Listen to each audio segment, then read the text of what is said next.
Well, hello there, folks, and a very warm welcome as usual back to What's for Tea. And it's lovely to see you all again. So thanks for coming over for this week's wee recipe. And it's sticky toffee Ayrshire Broonie because we're in Ayrshire. So this is an Ayrshire Broonie. If you've never tried this, I highly recommend it.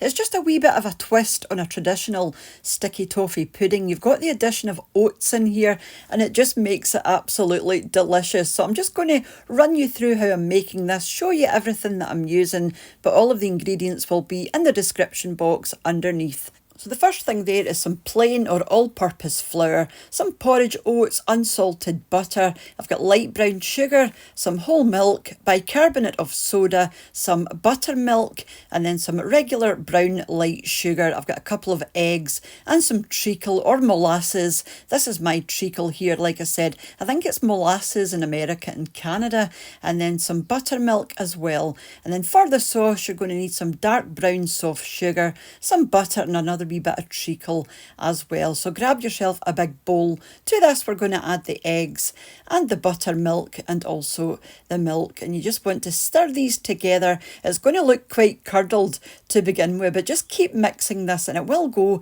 nice and smooth. So set that to the side, go over to your cooker.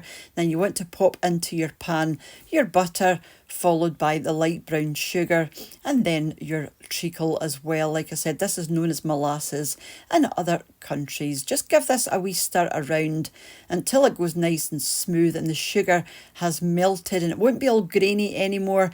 And then you can turn your heat off and just add in your oats.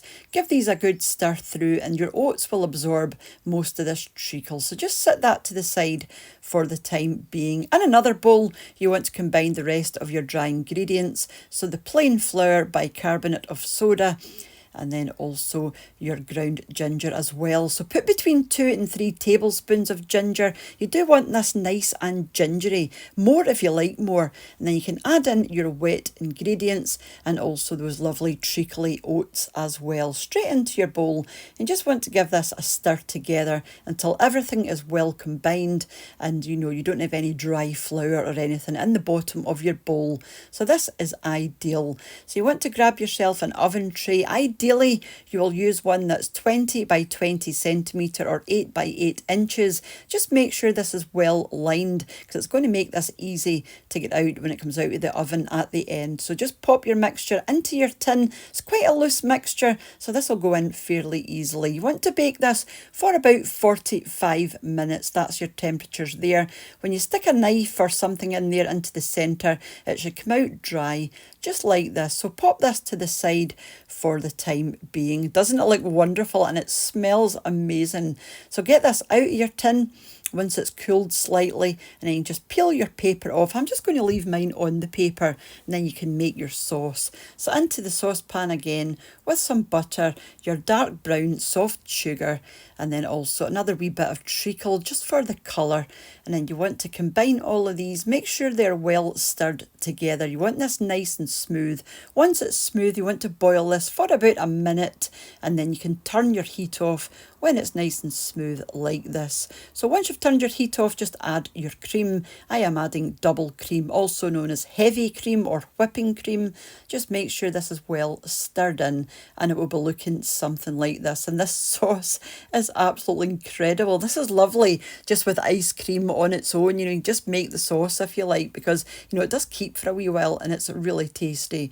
So cut your cake into whatever size squares you like. I like to start with a serrated knife and then go in with a blunt sided knife just to get nice clean squares like this. And this will give you enough cake for days, although these kinds of things don't tend to hang around long in our house. And this is best served warm, or of course you can heat it up again.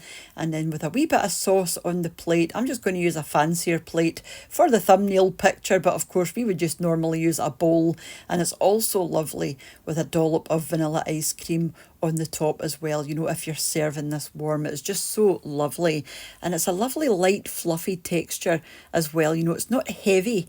And I'll just show you here just how lovely and fluffy this is, but it's quite hard to go over on video just how light and fluffy these things are, but hopefully this will give you an idea. But it's ever so rich and decadent and very, very sweet, so you really won't want much of this. But yeah, the smell, the flavour, the texture, just fab. And as you can see there, you know, you do get quite a lot of portions from this recipe. So thank you so much for watching if you're still here at this point, and a huge thank you to the supporters of the channel over on my Patreon page, to the channel members here on YouTube, and for you all for watching and leaving your lovely comments, and for sharing the videos, and for those that have bought me a coffee using the Buy Me a Coffee link. It's all very much appreciated, and I will catch up with you during the week back here on What's for Tea.